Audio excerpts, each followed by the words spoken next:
네, 오늘은 시편 19편 말씀을 통해 일반 계시와 특별 계시에 대해서 말씀드리려고 합니다. 계시라는 말은 하나님께서 자신을 우리에게 나타내시는 방식을 말합니다.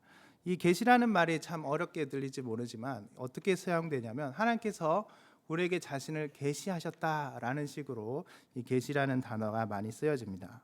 하나님은 언제나 우리보다 크신 존재이시기에 그분께서 먼저 우리에게 자신을 계시하지 않는다면 우리는 하나님에 대해서 결코 알 수가 없죠. 이는 마치 상상 예를 들어보면 이 개미라는 작은 존재가 사람이라는 우리에 대해서 이해하는 방식과 마찬가지입니다. 개미의 입장에서 한번 생각해 보십시오. 사람을 알려면 어떻게 해야 되겠습니까? 일단 개미가 사람을 지켜봐야겠죠. 그렇게 사람이 사는 집을 보고 무엇을 먹고 무엇을 하는지 다 봐야 무엇을 어떻게 사람이 사는지, 어떤 사람이 어떻게 존재인지 알 것입니다. 사람의 언어를 알아들을 수는 없지만 사람이 어떤 존재이구나 사람을 마주쳐야 알 수 있겠죠. 이처럼 우리도 하나님을 알려면 하나님을 만나야만 알 수 있습니다. 하나님을 바라보아야만 알 수 있습니다. 그런데 우리가 잘 아는 것과 같이 하나님과 우리가 사이에는 개미와 인간의 차이보다도 훨씬 더 큰 갭이 존재합니다. 큰 차이가 존재하죠. 개미와 인간 수준보다도 훨씬 더 큰 차이가 있기에 천사 달린 그 날개가 6개 달린 그룹 천사들조차도 자기의 눈과 발을 가리면서 하나님을 찬양합니다. 하나님을 직접 바라볼 수 없는 존재라는 것을 말해주죠. 또 우리가 잘 아는 어떤 이야기와 같이 다윗의 부하였던 그 우사라는 사람이 언약궤가 떨어지는 걸 막으려고 그걸 잡자마자 죽게 되었죠. 그처럼 우리는 하나님과 가까이 할 수가 없는 존재와 같습니다. 그렇다면 우리는 어떻게 하나님을 만날 수 있고 알 수 있을까요? 그렇게 크고 거룩하신 분을 알려면 어떻게 해야 될까요? 그것을 오늘 하나님께서 우리에게 두 가지 계시의 방법으로 하나님을 알 수 있다고 말씀드리려고 하는데 그 두 가지가 바로 일반 계시와 특별 계시입니다. 이 두 가지 말이 어렵게 들리실 수 있지만 쉽게 다른 말로 표현하면 일반 계시란 쉽게 말해 우리 자연, 눈에 보이는 모든 세계를 의미합니다. 우리 사람을 포함하여 눈에 보이는 모든 세계가 하나님께서 만드신 일반 계시라고 말할 수 있습니다. 왜냐하면 하나님께서 이 모든 것을 직접 만드셨기 때문입니다. 그림을 그릴 때에도 그 그림을 그린 사람의 특징이 묻어나는 것처럼 하나님의 만드신 이 세상 작품 안에도 하나님이 어떤 분인지가 담겨 있습니다. 오늘 시편 19편 1절부터 6절까지를 보시면 이러한 일반 계시를 찬양하면서 다윗이 하나님의 은혜를 노래하고 있습니다. 이 시편의 저자는 우리가 아는 것처럼 다윗이라고 적혀 있죠. 다윗은 이제 대자연에 담긴 하나님의 영광을 노래합니다. 다윗은 양을 치는 목자였는데요. 그 양을 치면서 대자연 속에 누워 있으면서 하나님의 그 영광을 비춰내는 그 자연을 얼마나 많이 경험했겠습니까? 우리 부산에 사니까 바닷가에 나가면 해가 뜨는 것을 보고 해가 지는 것을 더 아름답게 볼 수 있는 자연 환경에 있습니다. 그것을 보면 너무나도 아름답지 않겠습니까? 다윗도 유대 광야 한복판에 누워서 아침에는 해가 뜨고 저녁에는 밤하늘에 은하수가 가득한 것을 보면서 하나님의 영광이 이렇게 아름답겠구나라는 것을 찬양하고 이렇게 시를 지었을 것입니다. 끝없이 펼쳐진 하늘을 보며 다윗은 1절과 같이 이렇게 고백합니다. 하늘이 하나님의 영광을 선포하고 궁창이 그의 손으로 하신 일을 나타내는도다. 저녁 노을에 석양이 가득한 하늘에서 이어서 밤에는 은하수가 펼쳐지는 하늘이 이어진다고 생각해 보십시오. 2절에서와 같이 날은 날에게 말하고 밤은 밤에게 지식을 전한다라는 표현이 자연스럽게 머릿속에 그려질 것입니다. 이처럼 자연의 웅장함과 질서 속에서 창조주 하나님에 대한 존재를 발견할 수 있는 것이 바로 이런 일반 계시의 역할입니다. 특별히 이렇게 자연 만물을 통해 나타나는 일반 계시는 모든 사람들에게 차별 없이 주어지기에 일반이라는 단어가 붙어서 일반 계시라고 표현하는 것입니다. 모든 사람들이 하나님을 믿든지 안 믿든지 모든 사람에게 똑같이 비가 내리고 또 해가 비춰지고 또 그 비와 해로 생긴 그 소산물들을 먹고 마실 수 있는 것처럼 우리는 모두 이 하나님이 만드신 세상 속에 있다는 것을 이 일반 계시, 이 자연 만물이 말해주고 있는 것입니다. 특별히 4절 하반절부터 6절까지는 일반 계시의 절정으로 태양을 묘사하는데요. 하나님께서 해를 위하여 하늘에 장막을 베푸셨고 그 해는 방에서 나오는 신랑 같고 길을 달리기 기뻐하는 힘센 장사와도 같다라고 노래합니다.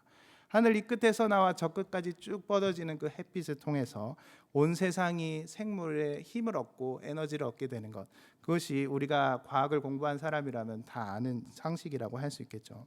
다윗은 또 이것을, 이 모든 만물의 이것들을 보면서 3절과 4절에 아주 재밌는 표현들을 많이 사용합니다. 3절과 4절을 보십시오. 언어도 없고 말씀도 없으며 들리는 소리도 없으나 그의 소리가 온 땅에 통하고 그의 말씀이 세상 끝까지 이르도다. 들리는 소리가 전혀 없는데 그 소리가 온 땅에 가득하다라는 아주 재미있는 표현을 쓰죠. 자연은 우리 인간의 언어가 없지만 그 존재 자체만으로도, 그것을 바라보는 것만으로도 하나님이 세상을 만드셨고 이 세상을 만든 누군가 존재한다라는 것을 말해주기도 합니다. 멀리서 보는 그 자연, 대자연을 보면서도 그렇지만 우리 인간을 가까이서 보는, 이 자연 가까이서 보면 무엇이 이제 될까요? 이제 DNA와 같이 엄청나게 조금은 그런 암호 서열이 있는데 그것이 알아서 막 움직이고 알아서 생물이 때에 따라서 꽃을 피게 하고 우리 생물이 나아가게 하고 살아가게 하고, 또 우리 아기가 태어나는 그 과정들을 보면 이것은 누군가 만들지 않고 누군가 이렇게 계획하지 않으면 만들어질 수가 없는 세상이구나라는 것들을 알게 됩니다. 그만큼 자연은 우리가 어떻게 말을 알아들을 수 있는 언어로 말하진 않지만 그 존재만으로도 하나님이 계신다라는 것을 말해줍니다. 그리고 이 다윗의 노래는 자연스럽게 그 자연 만물을 바라보고 있는 우리라는 존재가 다시 생각하게 합니다. 이 자연 앞에 서 있는, 그 노래를 하고 있는 우리라는 존재를 이 자연 앞에 딱 세우는 것이죠. 하나님은 말이 없지만 소리 없는 이 찬양을 하고 있는 피조 세계의 한복판에 우리 사람을 두셨습니다. 한번 생각해 보십시오. 태초에 에덴 동산의 아담도 그저 자연 만물을 감상만 하도록 지어진 것이 아니었습니다. 아담은 짐승들과 온 세계 만물을 보면서 어떻게 했죠? 이름을 지어 주었습니다. 이는 그것들을 관찰하고 계속해서 바라보고 학습하지 않으면 그 이름을 붙여주는 것이 어렵습니다. 이처럼 아담은 침묵하는 자연 속에 창조주 하나님에 대한 그 지혜와 신비를 발견하고 그것을 인간의 언어로 말하는 참된 해석자였습니다. 이렇게 인간이 언어를 통해 만물에 담긴 하나님의 신비를 발견하는 것이 지식이라고 말할 수 있겠죠. 즉 하나님께로부터 모든 것이 왔다는 고백이어야 말로 우리에게 주어진 참된 지식이라고 말할 수 있습니다. 이처럼 모든 지식들은 하나님을 향하도록 지어졌습니다. 그런데 이 방향이 한순간에 바뀌게 되었죠. 인간 아담이 타락하고 이 세상에 죄가 들어오자 어떻게 되었습니까? 로마서에서는 이것을 이렇게 표현합니다. 로마서 1장 20절에서 23절을 제가 읽어드리겠습니다. 창세로부터 그의 보이지 아니하는 것들 곧 그의 영원하신 능력과 신성이 그가 만드신 만물에 분명히 보여 알려졌나니, 이게 이제 일반 계시에 대한 표현들이죠. 그러므로 그들이 핑계하지 못할지니라.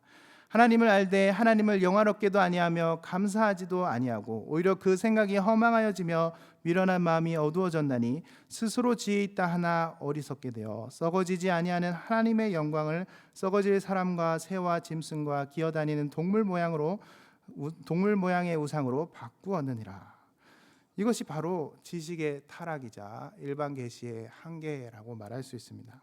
죄로 인해 타락한 인간은 이 태양을 보면서도 그 태양을 만드신 하나님을 찬양하지 못하고 발견하지 못하고 오히려 그 태양 자체를 숭배하게 되었죠.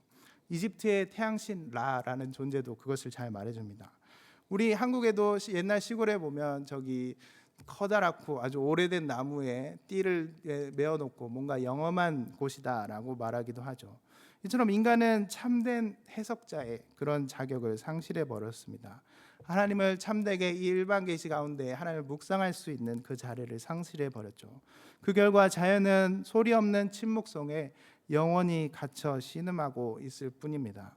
또 인간은 이런 자연을 연구하고 탐구하는 가운데 오히려 그 자연을 파괴하고 생명을 파괴하는 그런 원자폭탄을 만들고 더 나쁜 일들로 악한 것들을 만들게 되었죠. 성도 여러분, 이것이 바로 일반 계시의 한계입니다. 오늘날에 우리는 이 자연 속에서 연구를 아무리 해도 지구를 넘어 우주 여행을 하고 또 인간을 뛰어넘는 AI를 만들다 하더라도 그 목적과 방향이 잘못되면 우리는 그 가운데서 하나님과 더 멀어지는 상황 속에 있습니다. 밤하늘의 은하수와 태양이 아무리 반짝반짝 빛나도 그것을 통해 하나님께로 돌아올 수 없는 상태가 되어버린 것입니다. 그렇다면 우리는 이런 한계 속에서 어떻게 해야 되겠습니까? 우리의 상태는 마치 태양이 아무리 밝게 빛나도 눈이 멀어 있는 상태와 같습니다. 하나님을 떠나 죄 있는 상태가 마치 이런 영적 장애 가운데 있는 상태라고 말할 수 있죠. 하나님은 바로 이런 우리를 위해 오늘 말씀에서 보는 다윗과 같이 찬양하는 백성이 다시 되도록 우리에게 특별 계신 성경 말씀을 우리에게 주셨습니다. 오늘 말씀 7절에 보십시오. 여호와의 율법은 완전하여 영혼을 소성시키며 여호와의 증거는 확실하여 우둔한 자를 지혜롭게 한다라고 적혀 있습니다. 여기서 여호와의 율법은 쉽게 말해 하나님의 말씀, 우리가 보는 성경 말씀입니다. 하나님은 죄에 빠진 우리를 위해 특별하게 자신을 계시하신 말씀을 주셨습니다. 두 번째 방편으로 말씀을 주신 것이죠. 아까 말했듯이 첫 번째 방편으로 일반 계시인 자연 환경을 주셨다면 두 번째 방편으로 특별 계신 성경 말씀을 우리에게 주신 것입니다. 소요리 문답 1문에서는 우리 인간의 목적이 하나님을 영화롭게 하고 영원토록 그분을 즐거워하는 것이라고 말하는데 그것을 바르게 할 수 없는 우리 죄에 빠진 인간을 위해 주신 것을 2문에서는 하나님께서 우리를 위해 친히 주신 것이 바로 신구약 성경 말씀이다라고 말합니다. 우리가 어떻게 그분을 영화롭게 하고 즐거워하고 그분을 가까이 할 수 있는지 가르쳐 주시기 위해 이 신구약 성경 말씀을 주셨다는 것이죠. 이미 보이지 않는 이 자연의 소리가 들릴 수 있도록 우리가 그 속에서 하나님을 발견할 수 있도록 우리 눈에 분명하게 보이고 우리 귀에 들리는 우리 인간의 언어로 적힌 하나님의 말씀을 우리에게 주셨습니다. 그렇게 우리를 특별하게 우리에게 계시해 주셨습니다. 그것이 바로 우리 손에 있는 하나님의 말씀이다라고 할 수 있습니다. 오직 우리 한 사람을 위해 우리 사람들을 위해 사람의 언어로 이 기록한 이 성경을 우리는 어떻게 받아들이고 있을까요? 우리는 흔히 성경이 진리라고 강조할 때 오해하는 것 중에 하나는 성경에 마치 모든 자연의 신비와 모든 지식이 있다라고 생각하는 것입니다. 하지만 하나님은 우리가 가진 이 성경에 우리에게 꼭 필요한 것을 적어 놓으셨지 우리가 궁금한 모든 것을 적어 놓지는 않으셨습니다. 그것을 소교리 문답 3문에서는 성경에 무엇이 적혀 있느냐라고 했을 때 두 가지가 적혀 있다라고 말합니다. 하나는 하나님에 대한 지식, 두 번째는 그 하나님께서 인간에게 무엇을 요구하시는가, 사람을 어떻게 지으셨는가, 그 두 가지가 적혀 있다라고 말합니다.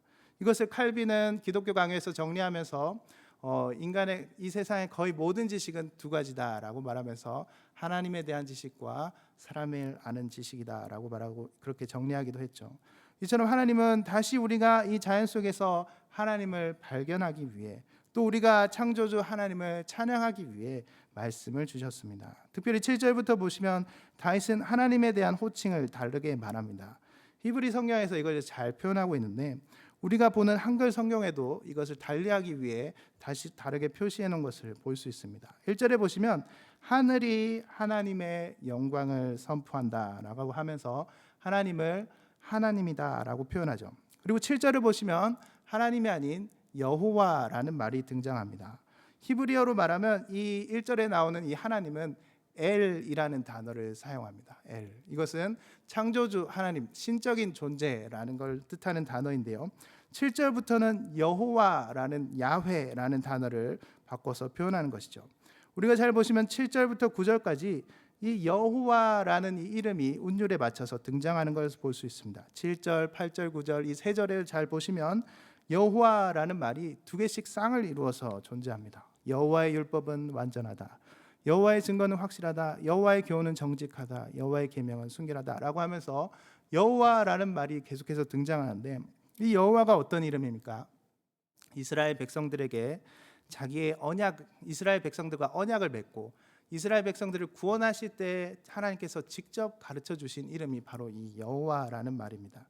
결국 다윗이 하고 싶은 말은 이 대자연이 말하고 있는 신, 그 신이 바로 그 하나님이 바로 나의 하나님이다라고 말하는 것입니다. 그것을 말씀에서 깨달았다라고 말하는 것이죠. 자연히 소리 없이 증거하던 하나님을 이제는 말씀을 통해 나의 입으로, 나의 마음으로, 나의 귀에 들리게 고백할 수 있게 되었다라고 말하는 것입니다. 창조주 하나님이 바로 나의 구원자시다. 그분이 자연히 말하는 바로 하나님이 바로 나의 하나님이다라고 말하는 것이죠. 마치 유레카를 외쳤던 한 과학자 아르키메데스처럼 세상의 진리를 알게 된 사람처럼 이 노래를 하고 있는 것입니다. 결국 이러한 마음으로 우리가 성경을 읽었으면 좋겠다는 마음으로 저도 이 설교를 준비했습니다. 오늘 우리는 성경 말씀을 어떻게 대하고 있습니까? 반대로 대하고 있지는 않은지 한번 점검해 보길 원합니다. 우리는 성경에 담긴 진리를 발견하려고 애쓰기보다 내가 보고 있는 이 드라마의 다음 편을 궁금해하고 있진 않습니까? 예수님이 어떤 분인지보다 내가 좋아하는 사람의 이야기가 더 설레일 때도 있습니다. 하나님 나라의 역사보다 세상 나라의 역사나 정치 이야기가 더 우리 마음을 불지필 때가 있습니다. 기도로 하나님께 묻기보다 AI와 같은 당장의 답이 나오는 것을 더 찾고 있을 때가 있습니다. 제가 말하고 싶은 것은 그 모든 우리의 모습들을 정죄하기보다 또 AI를 쓰지 말자 이런 게 아니라 그 진리의 방향, 이 모든 것의 우리 삶의 방향이 하나님을 향해야 된다라는 것을 말하기 위함입니다. 우리가 어떤 것을 하든지 간에 이 모든 것의 원천이 되시는, 이 모든 것을 계시해 주신 그 하나님을 발견하는 마음에서 이 모든 것을 하자라는 것을 말해주고 싶었던 것이죠. 그것이 바로 진짜로 우리에게 고백되어질 때 우리는 이 시편 19편을 노래하는 다윗과 같이 온전히 하나님을 찬양할 수 있을 것입니다. 하나님은 바로 이런 눈을 우리에게 떠주기 위해 특별 계신 말씀을 주셨습니다. 7절부터 다윗은 이 말씀의 능력을 이렇게 고백합니다. 여호와의 율법은 완전하여 영혼을 소성시킨다라고 말합니다. 우리 영혼을 깨워준다, 다시 살리게 한다라고 말하는 것이죠. 세상 어떤 도파민보다도 더 강력하게 우리 영혼을 깨울 생기가 이 말씀에 있다라고 말합니다. 또 8절에서는 여호와의 교훈은 정직하여 마음을 기쁘게 한다라고 말하죠. 이것이 어떻게 보면 인간 교육의 가장 큰 목적 아니겠습니까? 정직하게 살아가고 사람을 사람답게 살아가고 그 있는 그대로 기뻐하고 즐거워하는 것, 행복하게 사는 것, 그것이 교육의 가장 큰 목적이라고 하는데 그것이 오늘 말씀에 보면 말씀에 담겨 있다라고 말합니다. 또 9절에 보시면 여호와를 경외하는 도는 정결하여 영원까지 이른다라고 말합니다. 우리 사람의 가장 큰 목적 중에 또 하나가 우리 요즘 과학을 계속 연구하고 의학을 계속 발전시키는 이유가 무엇입니까? 하루라도 더 살아가기 위해서, 영원히 살기 위해서 그렇게 연구합니다. 그런데 말씀에는 이미 영원히 살게 하는 방법이 적혀 있다라고 말합니다. 이처럼 인간에게 필요한 모든 것이 말씀에 다 적혀 있는 것을 우리는 발견할 수 있습니다. 그것을 다윗은 10절과 같이 고백합니다. 10절을 다 같이 한번 볼까요? 금 곧 많은 순금보다 더 사모할 것이며 꿀과 송이꿀보다 더 달도다.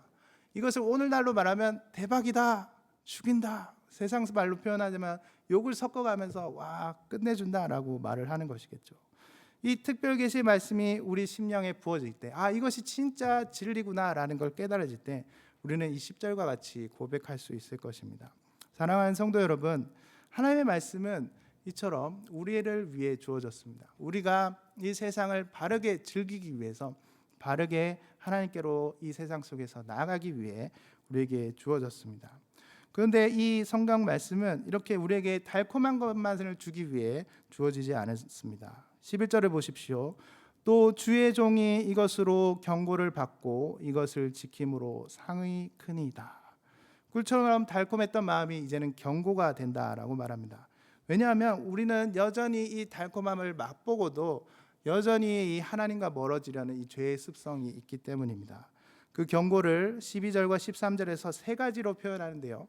12절에 보시면 죄가 숨어 있다, 숨은 허물이라는 표현을 씁니다. 이는 우리가 무의식 중에 짓는 죄들을 말합니다. 이미 내 몸 안에 이미 배어 있어서, 습관처럼 배어 있어서 나도 모르게 가는 이 죄의 습관들을 말하는 것이죠. 그리고 13절에는 고의로 짓는 고의성을 말합니다. 죄인 줄 뻔히 알면서도 이미 내가 이 교만함과 욕심에 탐닉되어 있어서 뻔뻔하게 짓는 죄, 그 죄를 말하는 것입니다. 그리고 그 죄가 계속해서 반복되면 어떻게 될까요? 그 끝에 있는 큰 죄과가 됩니다. 이 큰 죄과는 돌이킬 수 없는 죄를 말합니다. 하나님의 심판이라고도 말할 수 있고 하나님과 정면으로 대적하는 것과 대적하는 것이라고도 말할 수 있겠죠. 이처럼 우리는 이 무서운 죄 앞에서 어떻게 돌이켜야 되겠습니까? 오직 하나님께서 주신 말씀의 경고를 귀 기울여서 이것에서 돌이킬 수 있습니다. 오직 말씀만이 우리를 그 죄에서 돌이키게 합니다. 우리 한번 그런 진리를 따르고자 하는 마음으로 13절을 다 같이 크게 읽어보겠습니다. 시작. 또 주의 종에게 고의로 죄를 짓지 말게 하사 그 죄가 나를 주장하지 못하게 하소서. 그리하면 내가 정직하여 큰 죄가에서 벗어나겠나이다. 아멘. 성도 여러분, 이것이 바로 우리 삶 속에서 하나님의 말씀이 일하는 방식입니다.